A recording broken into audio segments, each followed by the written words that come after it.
Vous écoutez un podcast de EJR Radio, la radio pour tous.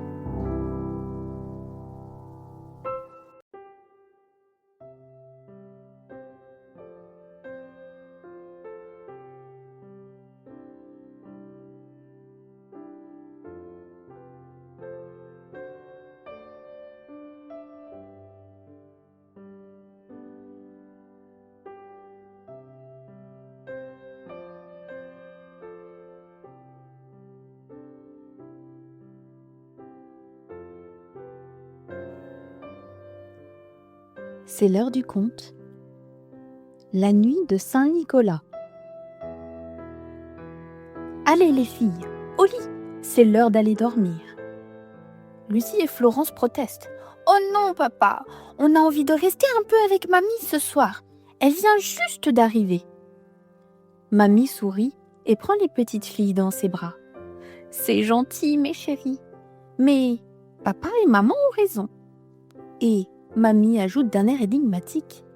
Si vous n'allez pas vite sous la couette, Saint-Nicolas ne pourra pas passer. Ce serait dommage.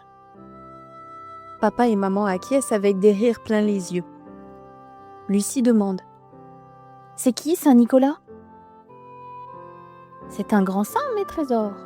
Il y a longtemps, il a sauvé la vie de 3 petits-enfants, prisonniers d'un méchant boucher. Chez moi, en Belgique, c'est lui qui apporte des cadeaux aux enfants.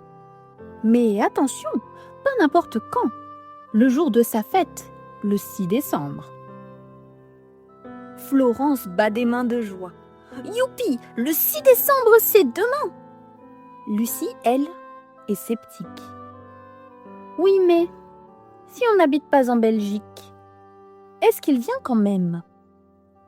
Mamie rit. Oui, je pense. Je lui ai parlé pour vous.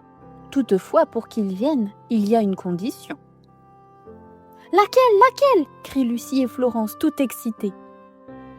Eh bien, Saint-Nicolas est l'ami des enfants sages.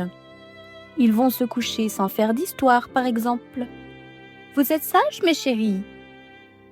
Oui, on est sages. Aussitôt, Lucie et Florence se précipitent vers leur chambre et vite se glissent dans leur lit. Mamie vient les voir et pose un petit plateau sur le bord de la fenêtre. Vous êtes partis si brusquement que je n'ai même pas eu le temps de vous parler de son âne. Les petites filles écoutent, oreilles grandes ouvertes. Pour transporter ses cadeaux, Saint-Nicolas a un âne, très serviable. Il en parcourt des kilomètres, le pauvre. Ça lui donne très faim, très très faim. C'est pourquoi les petits enfants gentils préparent une belle carotte. Et mamie montre la grande carotte sur le plateau. Lucie demande. Et le verre de lait, c'est pour Saint-Nicolas ? Tu as tout compris, ma chérie. Il a souvent une petite soif pendant sa tournée. Maintenant, tout est prêt. Fermez vite les yeux. Saint-Nicolas ne donne des cadeaux qu'aux petits enfants endormis.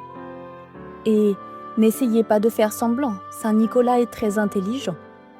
Bonne nuit. Mamie ferme doucement la porte. Au petit matin, Lucie et Florence ouvrent les yeux et se demandent si Saint-Nicolas est bien passé.